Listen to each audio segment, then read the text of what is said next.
Hi everyone, apple B അക്കാഡമിയുടെ പുതിയൊരു വീഡിയോയിലേക്ക് സ്വാഗതം. ഇന്ന് നമ്മൾ ഡിസ്കസ് ചെയ്യാൻ പോകുന്ന ടേം ലോറ മൾവിയുടെ ഗെയ്സ് തിയറിയാണ്. ഗെയ്സ് എന്ന് പറയുന്നത്, മെയിൽ ഗെയ്സ് എന്ന് പറഞ്ഞ ടേമാണ് ഇന്ന് ഡിസ്കസ് ചെയ്യാൻ പോകുന്നത്.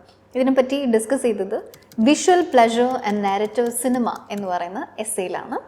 അപ്പോൾ ഇവിടെ എന്താണ് ചെയ്യുന്നത്? സിനിമ എന്ന് പറയുന്നത് എന്താണ്? നമ്മുടെ എവറിഡേ ലൈഫിൻ്റെ റിഫ്ലക്ഷൻ ആയിട്ടാണ് സിനിമേനെ നമ്മൾ കാണുന്നത്. അപ്പോൾ she is psycho analysing cinema as A reflection, as A study of everyday ലൈഫിനെ പറ്റി പഠിക്കാൻ തന്നെ സിനിമേനെ സൈക്കോ അനലൈസ് ചെയ്യുന്നു. കാരണം cinema is A reflection of everyday life. അപ്പോൾ മെയിൽ ഗെയ്സ് ആണ് ലോറ മൾവി പറഞ്ഞിട്ടുള്ളത്. There is also female guys which later scholars talked about. അപ്പോൾ ഈ ഒരു സ്റ്റഡി എന്ന് പറയുന്നത് സിനിമയുടെ കോണ്ടന്റിനേക്കാൾ ഫോമിന് പ്രാധാന്യം കൊടുത്തുകൊണ്ടാണ് ഈ മെയിൽ ഗെയ്സ് സ്റ്റഡി ചെയ്യുന്നത്. കോണ്ടന്റിനെ പറ്റിയും പഠിക്കുന്നുണ്ട്, പക്ഷെ she gives more important to the form of the cinema, അല്ലെങ്കിൽ എങ്ങനെയാണ് അതിൻ്റെ സെറ്റിങ്ങിനാണ് കൂടുതൽ പ്രാധാന്യം കൊടുക്കുന്നത്. അപ്പോൾ ആദ്യമായിട്ട് ഡിസ്കസ് ചെയ്യുന്നത് എങ്ങനെയാണ് ഈ സിനിമ കാണുന്ന ഒരു അന്തരീക്ഷം എങ്ങനെയാണ് സെറ്റപ്പ് ചെയ്യുന്നത് എന്നുള്ളതിനെ കുറിച്ചാണ്. ഒരു ഡാർക്ക് പ്ലേസിലാണ്. തിയേറ്റേഴ്സ് ആർ ഓൾവേസ് ഡാർക്ക് അല്ലേ. നമുക്ക് നമ്മുടെ അടുത്തിരിക്കുന്ന ആളെയോ മുന്നിലിരിക്കുന്ന ആളെയോ പിന്നിലിരിക്കുന്ന ആളെയോ ഒന്നും കാണാൻ പറ്റില്ല. അവരെന്താണ് ഇത് കണ്ടിട്ട് വിചാരിക്കുന്നത് എന്ന് വിചാരിച്ചിട്ടല്ലല്ലോ നമ്മുടെ ഇത് കണ്ടിട്ട് നമുക്ക് ഒരു കാര്യം തോന്നുന്നത്. അപ്പോൾ ഇങ്ങനൊരു സെറ്റപ്പിലാണ് സിനിമയുടെ സെറ്റിംഗ് ഉള്ളത്. അപ്പോൾ ഈ ഒരു സെറ്റിങ്ങിൽ നിങ്ങൾക്ക് ആകെ കാണുന്നത് ആ സ്ക്രീനാണ്. ആ സ്ക്രീനും അതിൽ കാണുന്ന ക്യാരക്ടേഴ്സുമാണ് നിങ്ങൾക്ക് ആകെയുള്ളൂ. അപ്പോൾ you are suppose to delve into those characters. നിങ്ങൾ കാണുന്ന ക്യാരക്ടേഴ്സിലേക്ക് കൂടുതൽ ലയിച്ചു പോകാൻ ആണ് നിങ്ങൾ നിർബന്ധിതരാകുന്നത്. ഈ ഒരു സെറ്റപ്പ് അങ്ങനെയാണ് നിയന്ത്രിച്ചിട്ടുള്ളത്.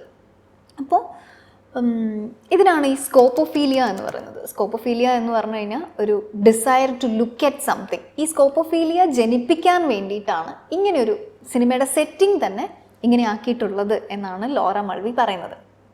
അപ്പോൾ നമുക്കിതൊരു പൂർണ്ണമായ കൺട്രോളാണ് തരുന്നത് അല്ലേ. നിങ്ങൾ അടുത്തിരിക്കുന്ന ആരും നിങ്ങളെ നോക്കുന്നില്ല, അവരെന്താണ് ചെയ്യുന്നതെന്ന് നിങ്ങൾ അറിയുന്നില്ല.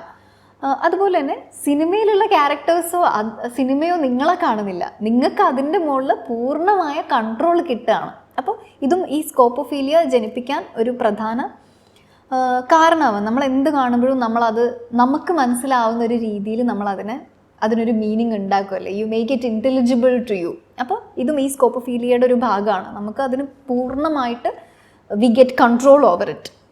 അപ്പോൾ ഇതൊക്കെയാണ് ലോറ മൾവി എസ്സേയുടെ ആദ്യ ഭാഗത്തിൽ പറയുന്നത്. നമ്മുടെ സിനിമ ഈ സ്കോപ്പോഫീലിയ സാറ്റിസ്ഫൈ ചെയ്യുന്നതാണ്, especially the desire to look at women's body.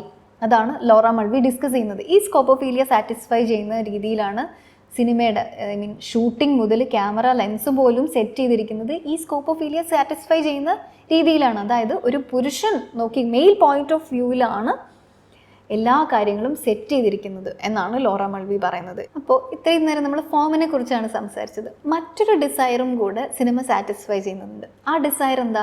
The desire to look at women's body, അല്ലെങ്കിൽ the desire that satisfies the interest of men അല്ലേ. പുരുഷൻ്റെ ഇൻട്രസ്റ്റുകൾ സാറ്റിസ്ഫൈ ചെയ്യുന്ന ഒരു ഡിസയർ കൂടി ഈ സിനിമയുടെ കോണ്ടന്റ് സാറ്റിസ്ഫൈ ചെയ്യുന്നുണ്ട്.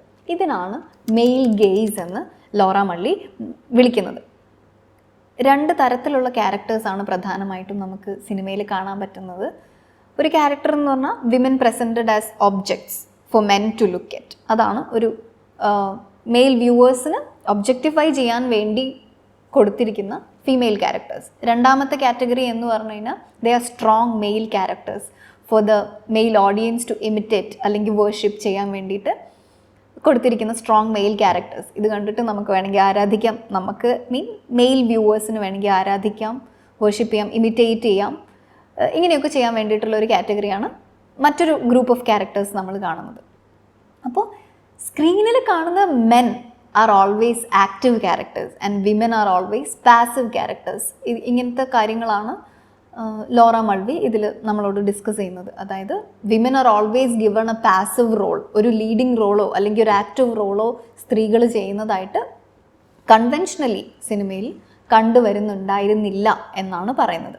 അപ്പോൾ even this camera is set in a way to promote this scopophilia. അപ്പോൾ ഈ കൺസെപ്റ്റ് ഓഫ് മെയിൽ ഗേജും ഈ കൺസെപ്റ്റ് ഓഫ് സ്കോപ്പോഫീലിയയും ആണ് പ്രധാനമായിട്ടും ഡിസ്കസ് ചെയ്യുന്നത്. ഇത് മനസ്സിലായി എന്ന് വിചാരിക്കുന്നു. മറ്റൊരു കൺസെപ്റ്റുമായിട്ട് മറ്റൊരു വീഡിയോയിൽ വീണ്ടും കാണാം. താങ്ക്